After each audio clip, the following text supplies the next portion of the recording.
And one summer the kehiloh loved to have him, and they made him a Sudas prayer. When he left, a few days before he left, and they presented him with a silver becher. Beautiful cup. The next day, one of the Walabatim are walking in the street on the busy business strip, and he notices, and he can't believe what he sees. Rav Yaakov in the pawn shop, showing the owner of the pawn shop the cup. Rav Yaakov is pawning our cup. He came home, he couldn't hold it in. He told someone about Walabatim. How could it be? We give Rav Yaakov a matana and he takes it to the pawn shop. So they said, let's ask him. And they went to Rav Yaakov and they asked him, Rabbi, Rosh Yeshiva, what's going on? We saw you, someone saw you today in the pawn shop with the cup. Is there a problem? I said, no problem at all. He says, I'll tell you what I was doing there. I'm in Toronto now. I live in New York. When I land in New York, there are customs. You have to claim any gifts that you got. I want to know how much the value of this cup is so I can pay the duty on it when they ask me, what is it worth? Now, by side, where are we hiding what in our suitcases? Rosh Yeshiva goes into a pawn shop to find out what this gift is worth so he can tell the officials at the airport, yes, I got this for a gift, and this is what they told me it was worth. How much taxes do I owe you? I think we have to start thinking like the Gedolim of the previous generations. They appreciated the liberty and the freedom and the shefa of this country. Rav Pam, Alav Shalom, in the 1950s, was a Rebbe in Torah High School. And he used to learn with his high school class every Friday Mesilas Yesharim. And he was learning with them the 20th Perek, which talks about Mishkal HaChasidut. What's Mishkal HaChasidut? A person should carefully weigh his actions. Why? Because the Yetzer Hara has the ability to make sins look like mitzvot. The Yetzer Hara has the ability to make your adheres look like mitzvahs. Therefore, it's kedai for a person to weigh everything out before he does it. Rav Pam says to the class, Talmidim, I'm in a dilemma, and I need your help. And here's where Mishkal HaChasidus comes in, he tells them. Help me figure this out. He says, my rent is $40. My lease is up, and my landlord wants to raise my rent to $45. That's a $5 raise. I could afford $2.50. Now here's my shiloh. Should I go to the landlord and tell him to take the $2.50? And he will accept it, I know he will, but he won't be happy. Or should I forego on my lulav and esrog this year? That costs me between $25 and $30. And if you break that down to 12 months, I'll be able to afford the other $2.50. This was his kasha.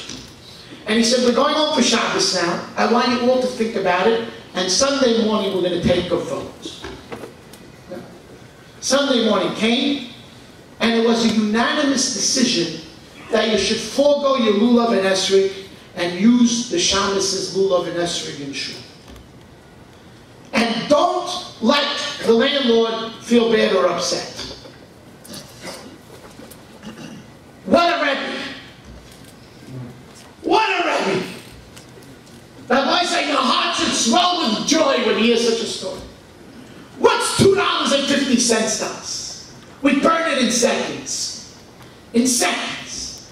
And here, Rav Pam is sitting with the Talmidim in Torah. And tell we have to cheshbon this out. And I want you to think about it all weekend long. You can't make somebody feel bad. Why? We have to do the right thing. HaKadosh Baruch Hu will be proud of me if I'm using the Shabbos' lulav and esrog because I didn't hurt the landlords. And I just like to conclude, by the way, Rav Pam's esrog, $25, $30 in those days, was 70% of a month's rent. Figure it out. If his rent was $40, And he's paying $30 for an esrog. That's huge. You could see the chavivas and mitzvah. You could buy a little bit of esrog in those days for $5 too. And I'd just like to conclude with a smag. Smag, a Rishon, listen to this.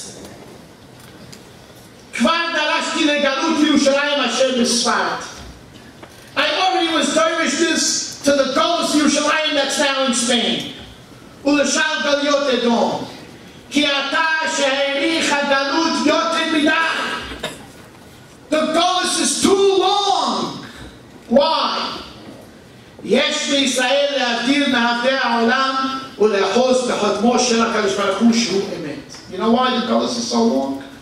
Because it's time for Jews in the Golus to let go of Havlei Ha'olam, of all the nonsense that we're involved with, and to be Homet B'Yohez, hold on to the Chodmo Shel HaKadosh Baruch Hu Shehu Emet. Ve'shelo l'shaker lo l'Yisrael ve'lo l'Goyim. Never to lie, never to say a sheker. Not to the Jews and not to Goyim. Ve'lo lehat'otam b'shum inyan. Don't fool them, the Goyim, in anything. U'lekadesh atzmam af b'mutar lahem. Be mekadesh yourself even with what's mutar. U'keshiyavo HaKadosh Baruch Hu, here's the punchline of it. U'keshiyavo HaKadosh Baruch Hu le'hoshi'am, when HaKadosh Baruch Hu is going to come to save us, Yomru HaGoyim b'din asa. The Goyim will say, my HaKadosh Baruch Hu is right, he's doing correct. Ki hem anshe emet. Because they're people of emes. V'torah emet b'fihem. And what's emanating from their mouth? Torah's chayim. Aval im yitnahagu im HaGoyim b'rama'ut. But if you fool the Goyim, if you lie to them, you trick them, your mouth, they're going to say when HaKadosh Baruch Hu is going to come to get us, to say, they're going to say, Re'u ma'asa HaKadosh Baruch Hu, look what HaKadosh Baruch Hu did, Shebahal le'chelko ganavim v'rama'im, that he chose ganavim v'rama'im. Ve'hareh hikpid HaKadosh Baruch Hu al gezel ha'reshaim. HaKadosh Baruch Hu is very makpid if we steal. Shne'emar v'timale ha'aretz hamas. And you know what happened to them. Rabbi said we're facing a Tisha B'Av like we've never faced before here in this Medina. It's time for changes. We must make changes. Ani hakata. Everybody. We have to start making changes. We have to start thinking like the Gedolei Yisrael of the previous generation. Like a Rav Pam and a Rav Yaakov. And a Stipler, and a Chamezat. We have to start changing the way we think. And if everybody makes a Kabbalah this Tisha B'Av to make a change, then yes, we can do it. We can bring the Geulah Shelema B'mehera B'yameinu Amen.